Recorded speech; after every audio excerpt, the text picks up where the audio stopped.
Heading लगाइएगा, आपतित प्रकाश की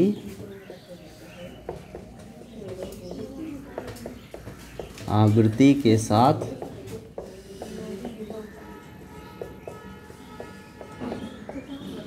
निरोधी विभव का विचरण।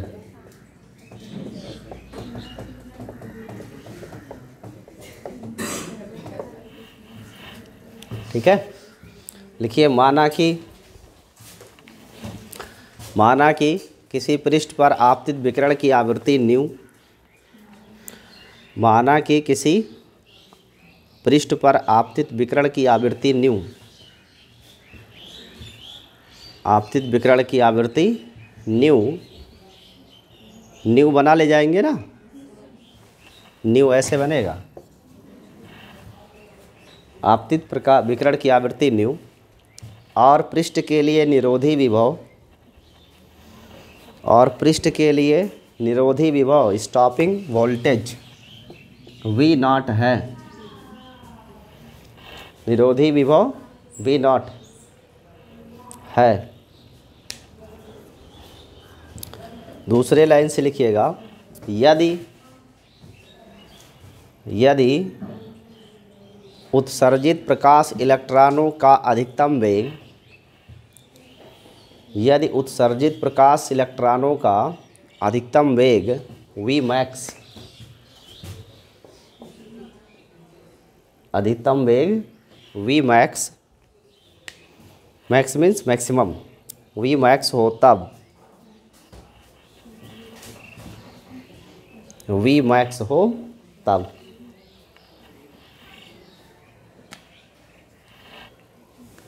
V मैक्स हो तब। देखिए, मान लेते ये सरफेस है मेटल का और इस पे फोटॉन्स आ रहे हैं जिसकी आवृत्ति क्या है, न्यू है, तो एक फोटॉन की ऊर्जा क्या बनेगी, एच न्यू। इस सरफेस से इलेक्ट्रॉन निकलेंगे क्योंकि इस सरफेस के जस्ट जैसे ही फोटॉन यहाँ पर आएगा इलेक्ट्रॉन से कोलाइड करेगा और इलेक्ट्रॉन को बाहर निकाल देगा। ठीक है, इलेक्ट्रॉनों के पास गति करने के लिए ऊर्जा है जिससे इनको अधिकतम गतिज ऊर्जा प्राप्त होती है, और इस इलेक्ट्रॉन को बाहर निकालने के लिए एक न्यूनतम ऊर्जा की आवश्यकता होती है जिसे बोलते हैं कार्य फलन।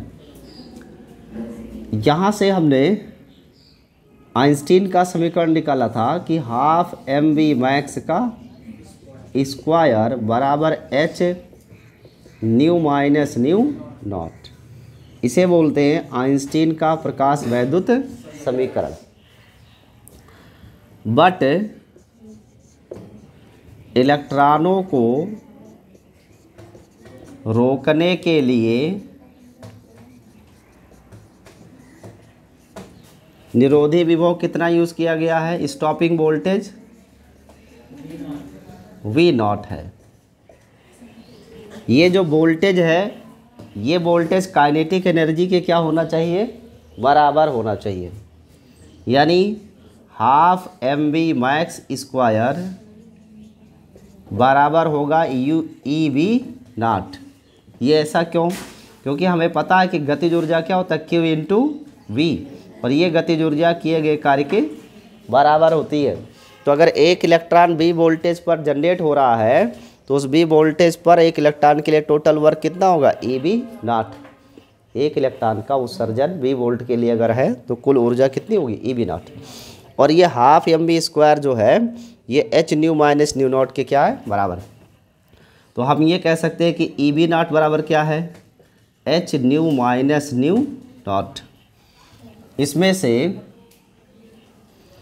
अगर हम V नॉट की वैल्यू ज्ञात करना चाहें तो V नॉट बराबर लिख सकते हैं h by e nu minus nu not, या V नॉट बराबर हो जाएगा nu into h by e minus nu not into h by e. अगर हम एक ग्राफ खींचते हो किसके बीच में, V not versus what, new, यानी स्टॉपिंग वोल्टेज और फ्रीक्वेंसी के लिए, तो ये ग्राफ ऐसे बनेगा, ऐसे। ये वो पॉइंट है आवृत्ति का और ये वोल्टेज का है। ये वो पॉइंट है जिससे कम आवृत्ति के प्रकाश द्वारा कभी भी प्रकाश धारा प्राप्त नहीं होगी। ऐसे न्यूनतम आवृत्ति को क्या कहते हैं? देहली आवृत्ति, थ्रेशोल्ड फ्रीक्वेंसी कहते हैं। तो ये थ्रेशोल्ड फ्रीक्वेंसी है, इससे कम वोल्टेज का कम आवृत्ति के प्रकाश द्वारा एक भी इलेक्ट्रॉनों का उत्सर्जन नहीं होगा। ये जो आप देख रहे हो प्रवणता, इसे H/E लिखते हैं, अपोजिट डायरेक्शन में, इसलिए नेगेटिव होगा। और इसके बाद किसी भी पॉइंट पर आप देखेंगे तो जैसे ही इससे देहली आवृत्ति से अधिक आवृत्ति का प्रकाश आपतित होगा, प्रकाश धारा हमें प्राप्त होगी। एक किसी विशेष पॉइंट के लिए अगर हम बनाना चाहें तो यहाँ से परपेंडिकुलर ड्रा करके यूज़ कर सकते हैं इसे ऐसे। ये एंगल अगर थीटा है तो ये एंगल भी क्या लिख सकते हैं? थीटा लिखेंगे और इसका नाम लिख देते हैं A, B और C। यहाँ से अगर हम प्रवणता ज्ञात करें तो tan थीटा बराबर क्या लिख सकते हैं जी? tan थीटा बराबर लंब बटे आधार। लंब क्या है? BC। आधार क्या है? AB। यही तो लिखेंगे। इस tan थीटा को H/E से शो करते हैं। H/E बराबर BC बटे AB। अगर हम यहाँ से चाहें तो H का मान निकाल सकते हैं, वो होगा BC/AB एंड गुणे E। H क्या है? Planck constant. तो इस समीकरण द्वारा प्लांक नियतांक का मान ज्ञात किया जा सकता है। ज्ञात कर सकते हैं। एग्जाम में आपसे क्वेश्चन पूछेगा कि निरोधी विभव के लिए आवृत्ति के साथ ग्राफ हमेशा कैसा बनता है, तो उसका उत्तर होगा सरल रेखा। कैसी रेखा बन रही है? सरल रेखीय ग्राफ बनेगा, जैसा कि यहाँ हमने आपको बना के दिखा दिया। इस ग्राफ की सहायता से प्लांक नियतांक का मान भी ज्ञात कर सकते हैं। अगर मुझे ये BC यानी ये वोल्टेज पता लग जाए कितना है, ये BC क्या है? वोल्टेज ही तो है, और AB क्या है? फ्रीक्वेंसी का रेंज है। अगर ये फ्रीक्वेंसी का रेंज और वोल्टेज डिफरेंस मालूम हो तो हम इस समीकरण का प्रयोग करके प्लांक नियतांक का मान ज्ञात कर सकते हैं। तो ये है पूरा का पूरा ग्राफ, इसे आप नोट कर लीजिए और इसे ध्यान में रखिएगा कि काइनेटिक एनर्जी EB0 की क्या होगी? ठीक बराबर होगी।